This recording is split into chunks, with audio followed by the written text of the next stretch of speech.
This podcast is made possible by Avalara and Ledge. Hi, everybody. This is David Barnes, CFO of Trimble, and you are listening to the CFO Thought Leader Podcast. This is episode 1002. Because there was a lapse in dating relationships, right, during COVID. We know that it takes 3.25 years from start to meet to popping the question. And we're now able to track that trend in relationships, and that helps our business understand what we should expect in terms of top-line growth and what we should expect specifically in the bridal and engagement category. It's fascinating, really.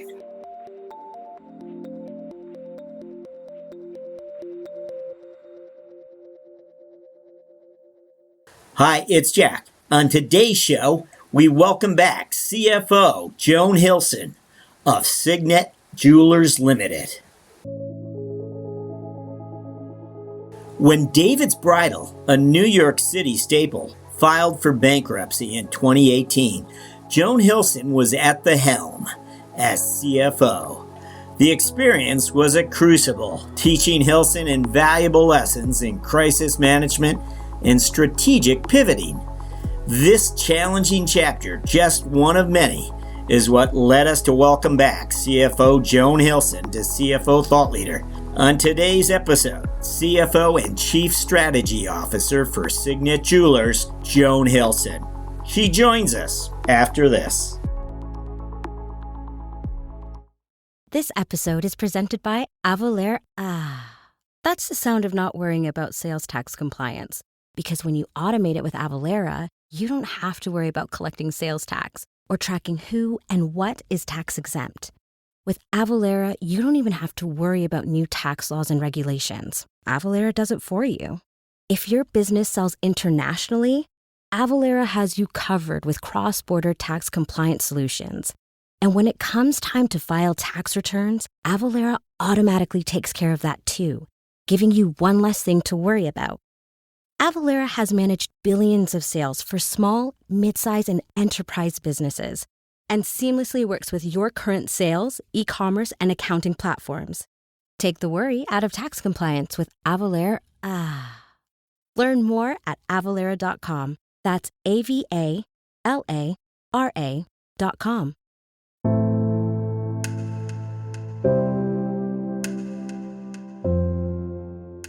Hello, we're speaking with Joan Hilson, CFO of Signet Jewelers Limited. And I should say Chief Strategy Officer as well, Joan. Welcome. Thank you, Jack. I'm so happy to be here to talk with you again.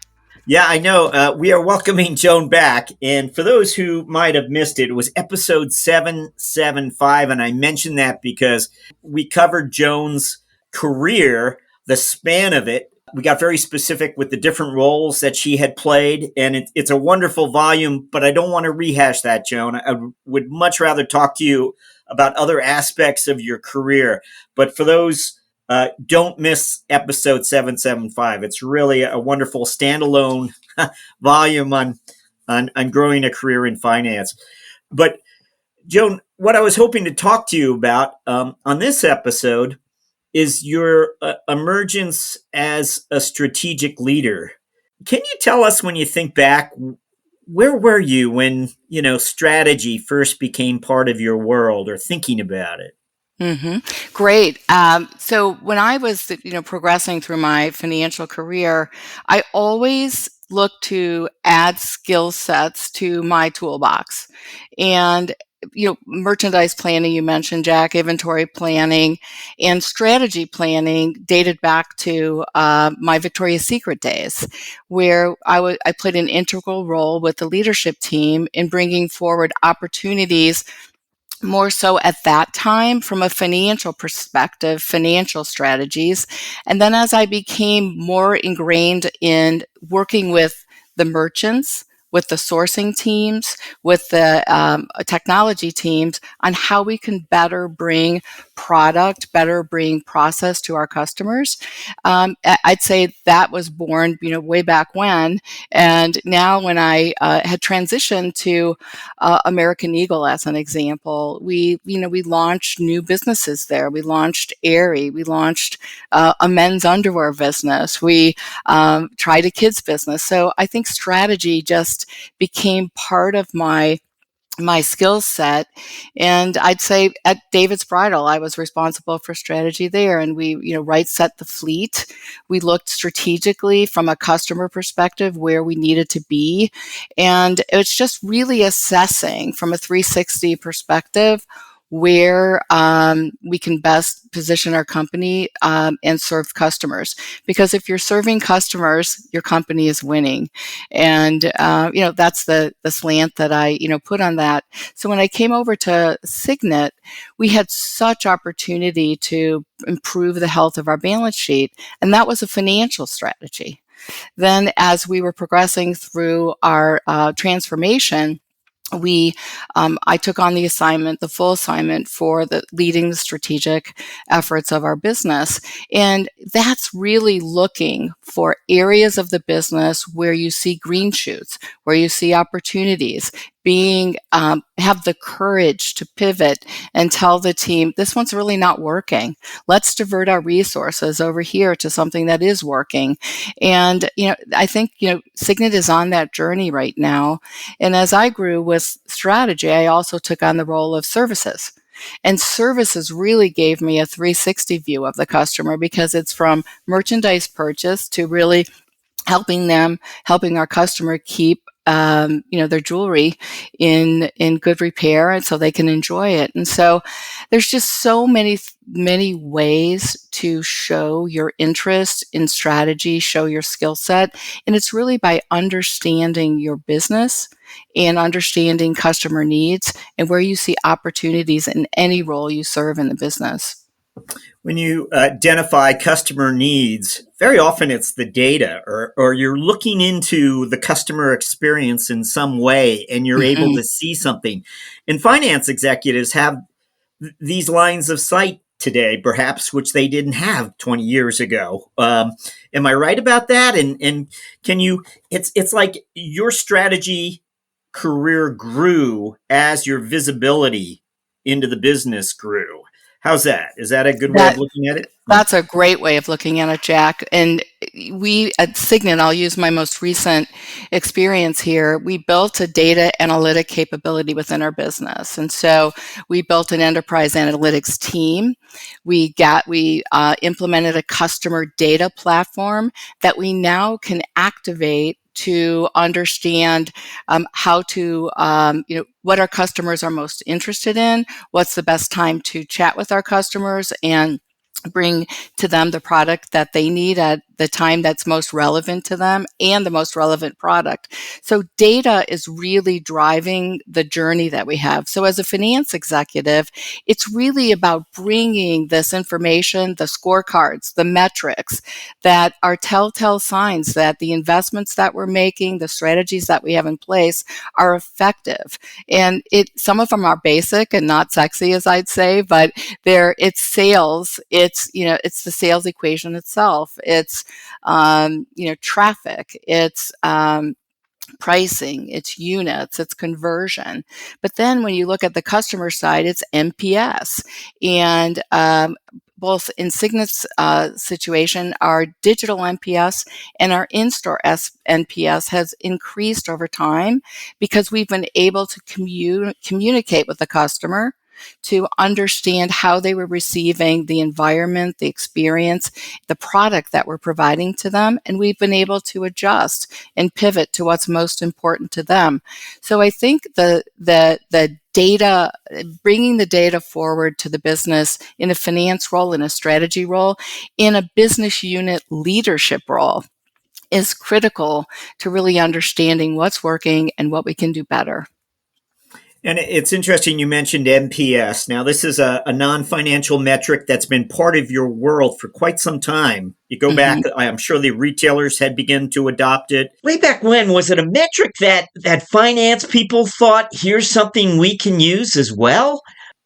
It's a very important metric to the business and an understanding of how the customer sees the business. Has it been a financial metric? I would say no, not precisely as a finance metric, but it says to me the investments that we're making are relevant to our customer if the NPS is increasing. Then understanding what we're doing that's really driving that NPS, like what's the priority metric and how do we continue to fine tune those investments?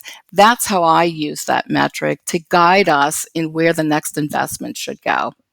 Is there and I'm just trying to imagine a dashboard. NPS, I would think, is widely known through the company. Is that a number that's everyone pays attention to? Is that probably clear? It is, and it's on our key priority dashboard. Yeah. We have NPS for in-store, for our digital experience, for our repair experience, the services side of the business. So we use it as a way for us to gain understanding from our customer how we're doing and really survey them to understand where they're happy, what things can we improve. It's a critical guidepost for us. Now, did you call that a key priority dashboard or a priority dashboard? Yes, it is. It's a priority dashboard for us. And when we think of our dashboard, Jack, it's, you start at the highest level metrics, which, are you driving sales? Are you driving, through traffic, through conversion? And, what is the turn of your product? Because it tells you which product is performing the best. And then as you look at these softer metrics like NPS that are less financial, if you will, but more customer input and data driven, that's a way for us to get an understanding and match back to what we're seeing to the financial metrics. I'd also say that we use data to understand customer behavior.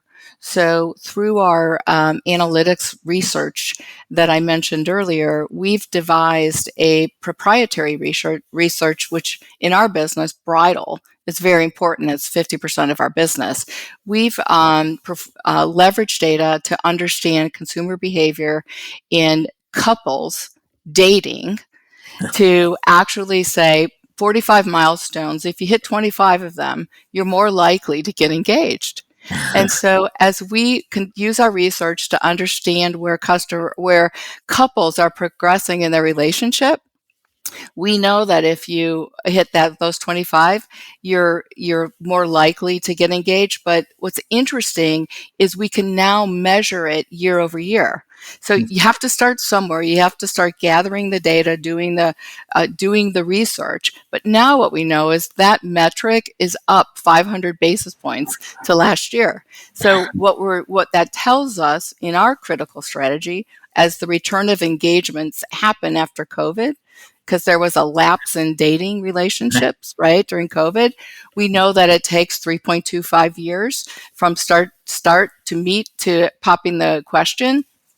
And we're now able to track that trend in relationships. And that helps our business understand what we should expect in terms of top line growth and what we should expect specifically in the bridal and engagement category. It's fascinating, really.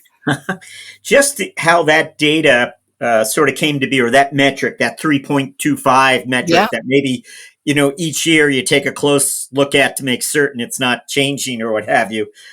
Who's around the table? Who are you talking to? Are these data scientists? Are these just your data people associated with the store websites? Who's helping you understand what's happening? All of the above. So we have a consumer insights team who conducts proprietary surveys with customers. We've also we have a team of data scientists who help assess the information, and they also pull in information from Google search, from market research in our industry as well. So they assimilate all the information, bring it together, and as a leadership team, we talk about it. We have to assess it, understand what they're seeing, and then determine what is the action. Like, what does this mean to us as a business, to our customer, and how can we serve them? And that is then the decision. The decisions are made on what actions to take next. I just want to go back to the dashboard for just a minute or a few minutes. Is this something you educate the organization with, or is this really a management, just for management, this dashboard that you referred to as the priority dashboard? Mm-hmm. It is something that starts with our strategic team. We align on what great looks like in those metrics, and those are the metrics that we use to deliver our plan. The leaders of our business then roll that out to the areas that are helping to drive those particular metrics. So, as an example, if flexible fulfillment, a DC metric, ship from store is a critical metric for us, and that we need to raise the penetration of our incidence of ship from store in our business, that is a metric that we will be watching very closely, and the DC fulfillment team will watch it very closely because they have algorithms that they can set to help us understand do we have the right cascade? We're going to the right stores first to fulfill that customer order, as an example, just a specific one. So it's rolled out to the enterprise, and not all metrics pertain to all areas, but the areas that are driving the metrics certainly understand what the critical priority is and the critical metric is that we're following. Always trying to figure out how organizations use these dashboards. Some finance leaders have told us their point of pride is that they got rid of some of the dashboards. There were just too many of them. Is there some sort of philosophy that you have or something you encourage across your team when it comes to the dashboard? I believe it's critical, and I think it's critical to have a critical few. And because you can't measure everything, because everything isn't, driving the business. So you need to pick the leading indicators. You need to pick what success looks like and decide that as a team that if you achieve these metrics, you've achieved your business plan. I think where businesses fall down, Jack, is when you have too many metrics and if you have a dashboard and green is good and they're all green, but you didn't achieve your plan, you had the wrong metrics. And so I think aligning and ensuring that what you're driving and measuring is what success looks like. That's the critical point. And NPS, as we talked, is on that dashboard. Can you share with us another, and I think you mentioned another metric just now, but is there anything else you can share with us about that dashboard? What's on it? Yep. NPS is on conversion, traffic. For us, newness is a very critical factor for us as we introduce more fashion into our business. So the penetration of newness, new product in our business is a critical metric. You might not see that on other companies, but that's one that we believe is success. The number of bridal units, consistent with the data that I just shared, the number of bridal units that we sell each month is on our dashboard. And our leadership team, importantly, reviews it together every month.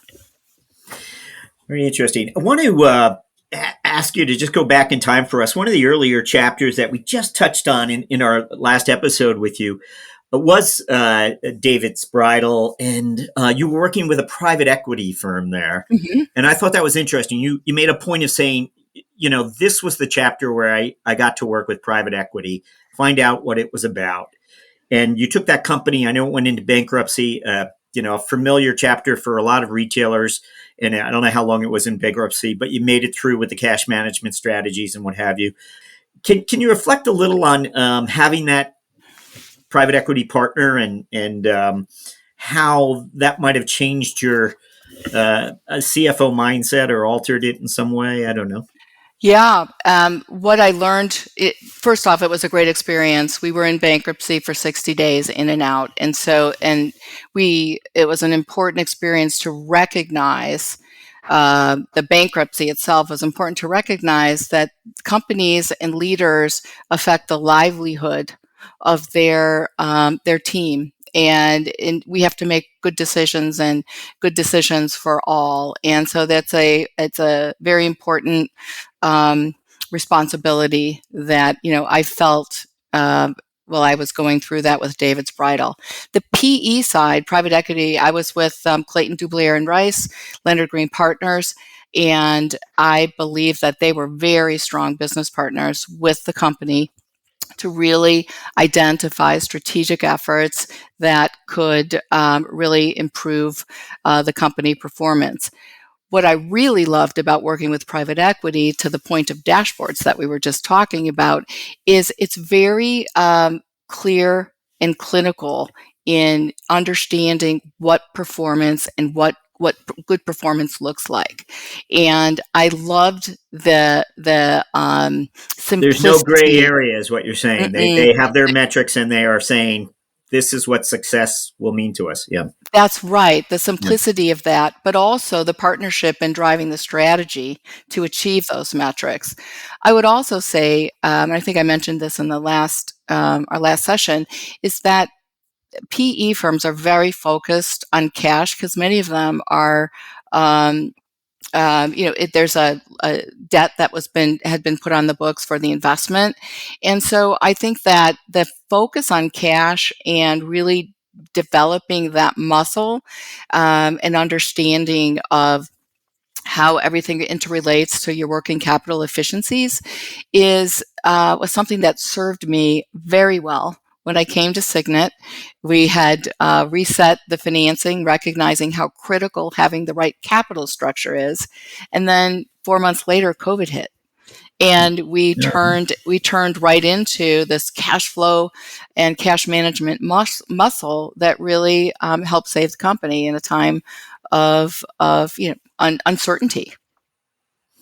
I forget if we touched on last time whether did you folks become a virtual remote working company, and have you returned to the normal, or where are you? We're in a normal hybrid, and so we went remote. We shut our stores down on March 23rd of 2020. We began to reopen in July of that year.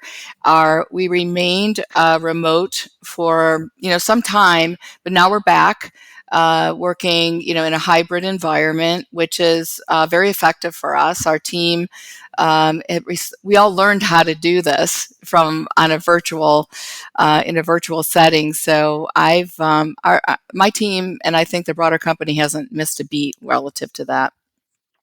And I would say one of the other points that our team has given us a high appreciation for the flexibility that we've shown them. And, third year in a row, great place to work, and very proud of what they accomplished and feel that they've contributed to the success of the business. So we think it's working. I want to touch on company culture with you, because I think you as an executive and as a leader have played an important role there. Although there's nothing really we can measure that with, or is there? And it's not uncommon for finance leaders to step up and have to play that role. Not all do. But I think you are most likely a significant player when it comes to establishing cultural norms. And as a finance leader, what role you play in corporate culture, it's important to you, I think. It's very important to me. It's very important to our business. And it's one of the reasons I was attracted to come back to Signet back in March of 2019. We're a company that's purpose-based. Our purpose is inspiring love in the world, love for our people, love for our planet, love for our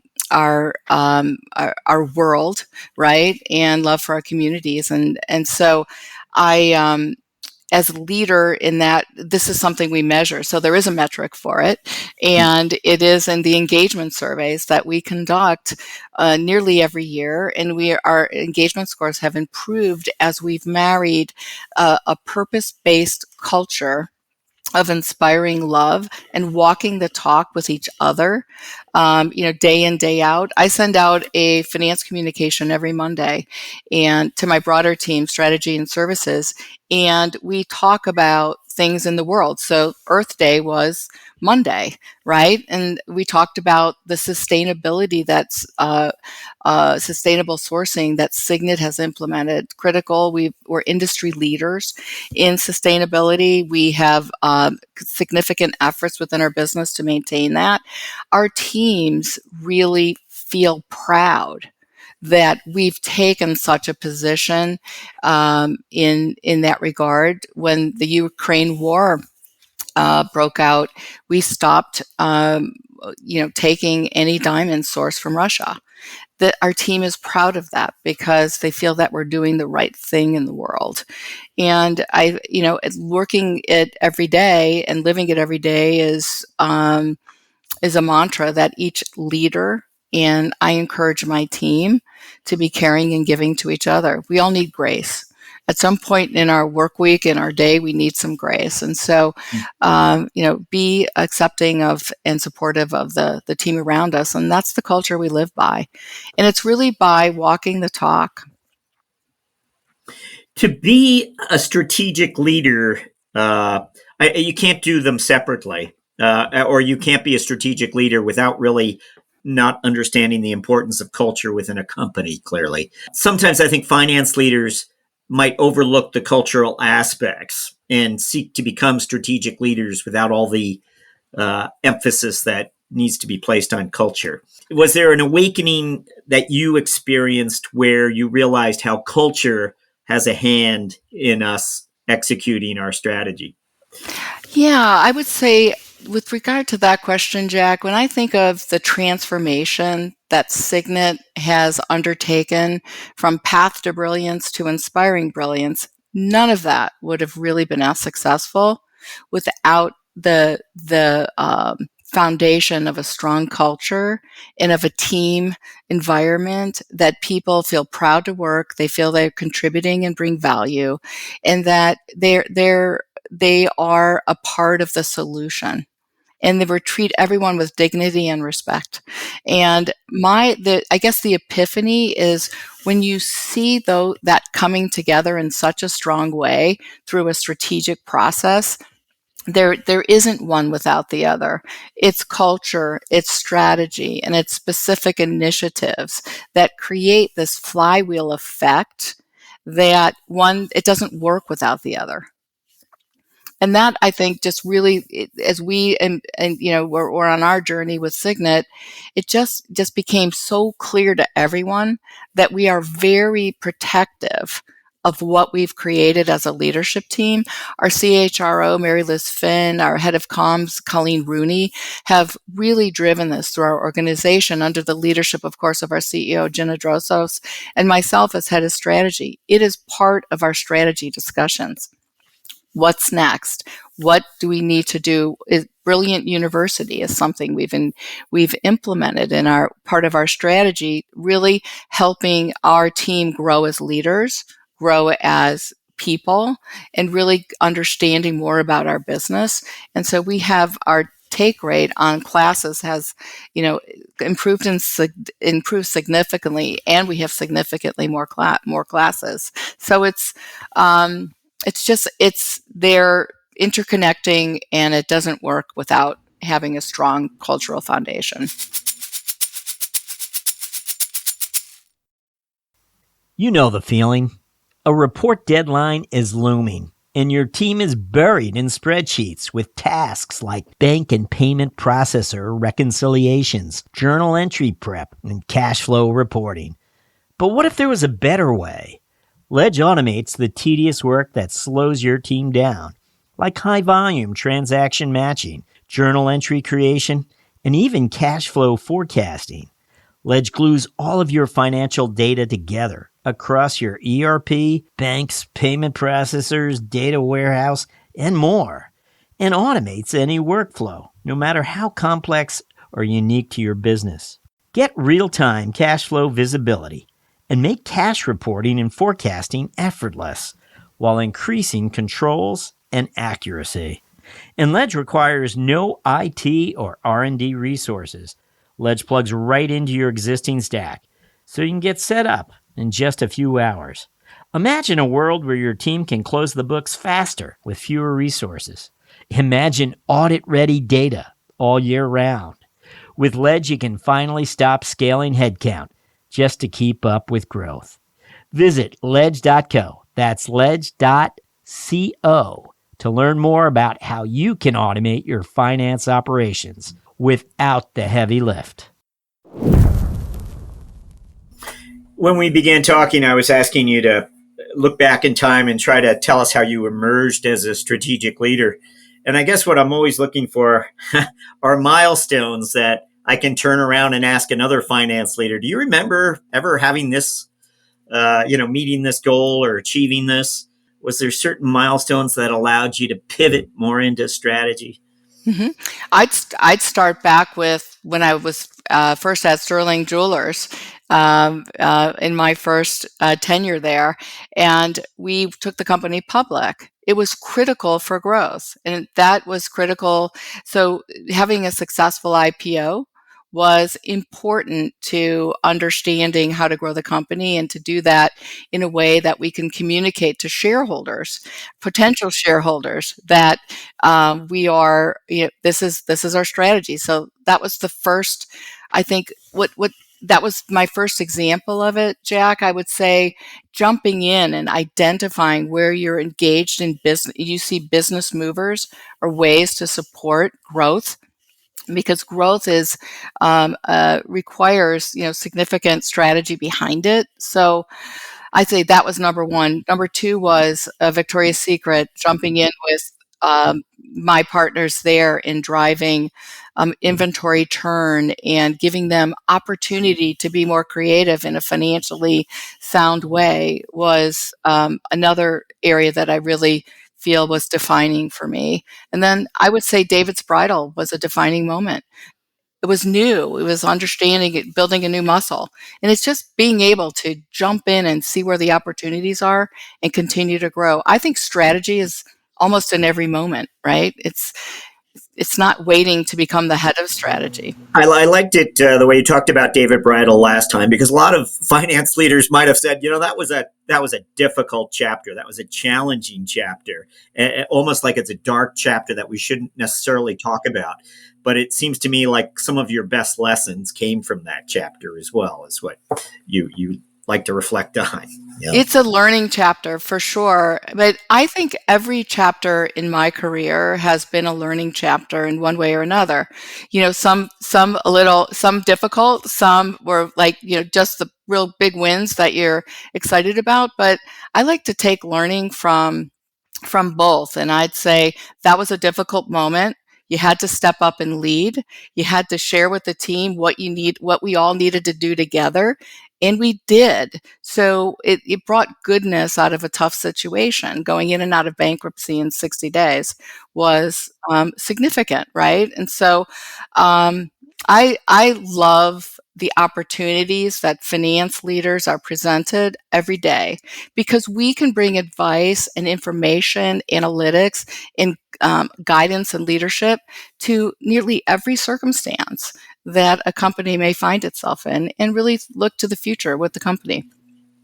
All right. Well, this has been great. And before we go, I want to ask you, looking forward the next 12 months, we'll end the same way we did last time, which is to have you look forward for us and share your priorities for the coming 12 months as CFO and Chief Strategy Officer of Signet Jewelers. What would you tell them?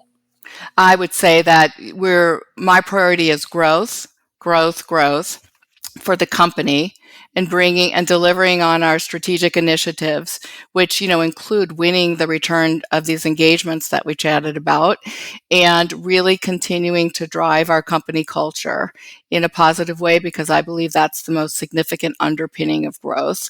And then I'd say, as a finance executive, it's continuing to expand into other areas of the business and really getting to know your customer, getting to really participate. If you're not leading strategy, play a key role in strategy. And for me, it's really enabling my team to do just that. And they respond very well to challenge because they feel like they participate in the success of the business. So that's a key priority for me as I lean forward. I fibbed a little bit because I do have another question for you. You shared last time, you gave us a really nice book selection and shared some thoughts around a book. I don't know if it's a book or a podcast or some other resource that you might share with the audience, just given your mindset is unique and interesting. And anything? Yeah, a couple of books that might be surprising. One is The Alice Network, which is also by Kate Quinn. I think I quoted the Rose Code the last time we chatted. It's a spy novel, and why I love it is because it generally speaks to that women are unexpected in that environment to be successful, yet the spy network of this group of women solved major points and solved or brought information in during the war that really saved a lot of lives. But it wasn't anticipated that it would come from the women in this network. So I loved that. And the other one is Crawdads Sing, where by Delia Owens. And I think what I love about that book, Jack, is that it only takes one person to support a person next to them or to support a community to get a ripple effect of benefit from an idea, from an act of kindness, an act of support that really helped this woman, the young woman in that book, to find her passion and find her happy place. So those are the two books that I would reflect on this time. Great selections for us. Haven't had them, so it's wonderful choices for us. Thank you, Joan. We've been speaking to Joan Hilson, CFO of Signet Jewelers Limited. Joan, thank you for your time. Thank you so much, Jack. Happy to be here.